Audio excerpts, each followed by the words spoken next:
Good morning. Happy Wednesday. It's good to be back with you on a Wednesday morning for a second cup of coffee, or first cup, whatever the case may be for you. Um, Hated having to miss the last couple of weeks, but well, Rona came by our house and it wasn't fun. But anyway, I'm back at it and feeling a lot better, and it's like I said, it's good to be here with you on a Wednesday morning to crack open the good book for a few minutes.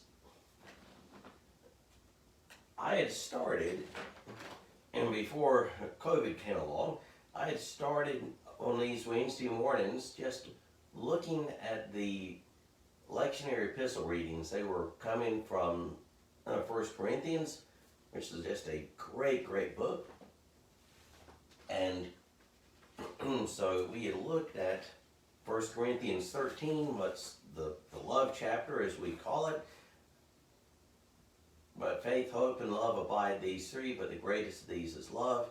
And then, I guess it was 3 weeks ago when I was with you the last time, the first few verses of 1 Corinthians 15, where Paul lays out the gospel as he sees it, that Christ was crucified for us and that he was raised from the dead in accordance with the scriptures. And then today, I'll look at the lectionary epistle reading from this past Sunday, and this too is from 1 Corinthians 15. It's 35 to 38. We skip a few verses and then go 42 to 50. This whole chapter is about as close as we come in the Bible to a treatise, if you will, on the topic of resurrection. So let me take just a minute and read it. But someone will ask, how are the dead raised? With what kind of body do they come? You foolish person, what you sow does not come to life unless it dies. And what you sow is not the body that is to be, but a bare kernel, perhaps of wheat or of some other grain. But God gives it a body as he has chosen, and to each kind of seed its own body. And then we'll skip down to 42. So it is with the resurrection of the dead. What is sown is perishable. What is raised is imperishable. It is sown in dishonor, it is raised in honor. It is sown in weakness, it is raised in power. It is sown a natural body, it is raised a spiritual body. If there is a natural body, there is also a spiritual body. Thus it is written, the first man, Adam, became a living being. The last Adam became a life-giving spirit. But it is not the spiritual that is first, but the natural, and then the spiritual. The first man was from the earth, a man of dust. The second man is from heaven. As was the man of dust, so also are those who are of the dust. And as is the man of heaven, so also are those who are of heaven. Just as we have borne the image of the man of dust, we shall also bear the image of the man of heaven. I tell you this, brothers, flesh and blood cannot inherit the kingdom of God, nor does the perishable inherit the imperishable. Like I said, this is as close as we come in the Bible to a treatise on resurrection. You find the topic covered numerous other places, but this chapter is as close as you come to one detailed explanation of it. And when we read this chapter, it's natural for questions to come to mind. Like, what is resurrection? And Paul explains that here, that it is just the raising of our bodies back to life. Why is it important? Well, in just a few verses before what I read, Paul said that if there is no resurrection, we might as well just all eat, drink, and be merry. And that's literally what he says. That if there is no resurrection of the dead, then just to heck with all that we're doing. none of it matters if there is no resurrection of the dead. What will our resurrection bodies be like?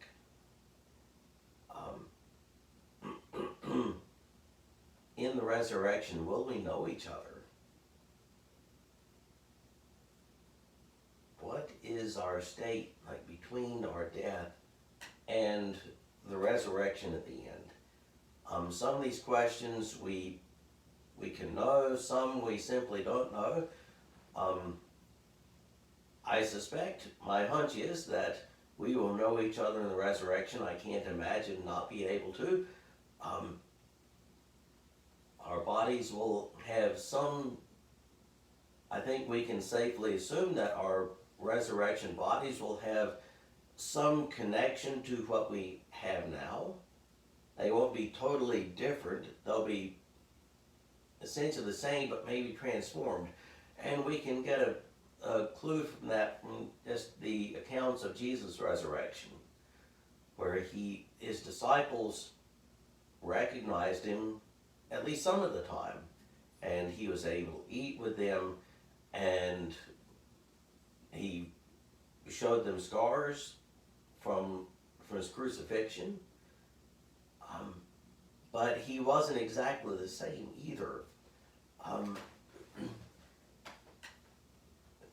So if in general, if you want to get an idea for what our resurrection bodies will be like, what the resurrection will be like, you can look at the gospel accounts of Jesus' resurrection. So with this passage, there are two key things I want to hit on. First is Paul likens burial and resurrection to agricultural practices. Not many of us in current America make our living farming, but a lot of them did in Paul's era. But certainly all of us have planted something in the ground. Even if we don't make a living from it, you plant a seed in the ground, and then after a period of time, that seed germinates. And that is the analogy that Paul uses. A seed is planted, and later on it sprouts. And in our case, what is planted are our bodies. Upon our death, and however our bodies are disposed of, they're planted. That is the planting. And then at the end of the age, they are raised. And when they are raised in resurrection, they're not perishable. It's something different from what is planted. They're not exactly the same. They have some things that are similar, but they're not exactly the same. Paul talks about when it's sown, when it's buried, it's perishable. Our bodies are subject to illness, as well. We all know that now. Well, so many people now have had COVID, myself included. So we are really reminded of the susceptibility of our bodies to illness, to injury, or any one of 1,000 other illnesses.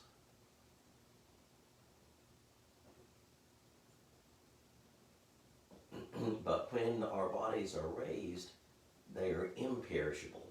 They are no longer subject to illness, to injury. When they are raised, it is in an era, as the Bible talks about, where there is no weeping or crying anymore. And the next thing that Paul talks about is what the bodies are like. The translation that I read from says that it is sown a natural body and raised a spiritual body. And that's what most of the English translations do.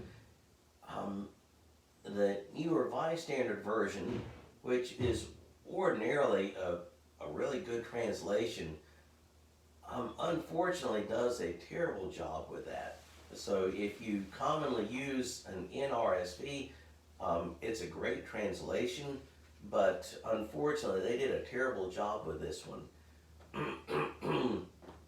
My English Standard Version and nearly every English translation refers to it. It is sown a natural body. It is raised a spiritual body. The NRSV says it is sown a physical body and raised a spiritual body. That's a, I said it's a poor translation.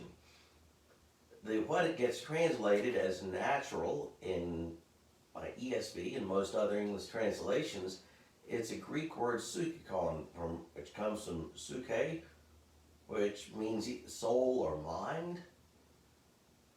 So the translated as physical it's a mistranslation. Psychikon, it's of the soul, of the mind. So that isn't a description of what the body is made of, but rather it is a description of what animates it. The spiritual isn't so much a description of what the body is made of, but rather of what animates it. in this life and in our death, we're animated by by our own minds, the things of the world, even the best of us. But in the resurrection, we are animated entirely by the Spirit of God. And so that is what's going on, this issue, like natural body, spiritual body. So don't think spiritual in terms of we are just spirits floating around in the ether.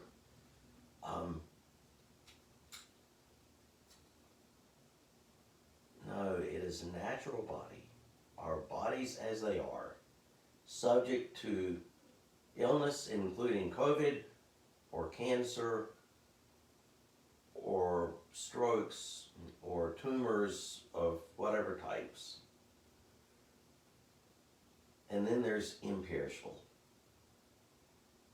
And imperishable that is enlivened totally by the Spirit of God. That's what's going on here.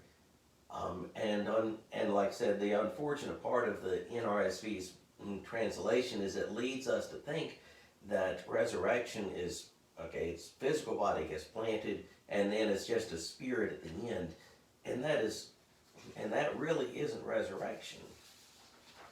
Because resurrection is, by definition, it is bodily. Resurrection, by definition, it's bodily. When Jesus rose from the dead, he had a body. He ate fish with his disciples. He built a fire on the beach with them. He showed them scars. We will have, in the resurrection, we will have material bodies, just as Jesus had. They won't be exactly the same as what we have. They'll be somewhat similar to ours, but just transformed, just as Jesus' body was transformed. I think that's what Paul gets at. Flesh and blood cannot inherit the kingdom of God. Right? Actually, Jesus said the same thing. So what we have right now isn't what we have then, but what we have then will have some connection to what we have now. And resurrection is our ultimate hope. Resurrection is our ultimate hope. Our ultimate hope is not simply spirits in heaven.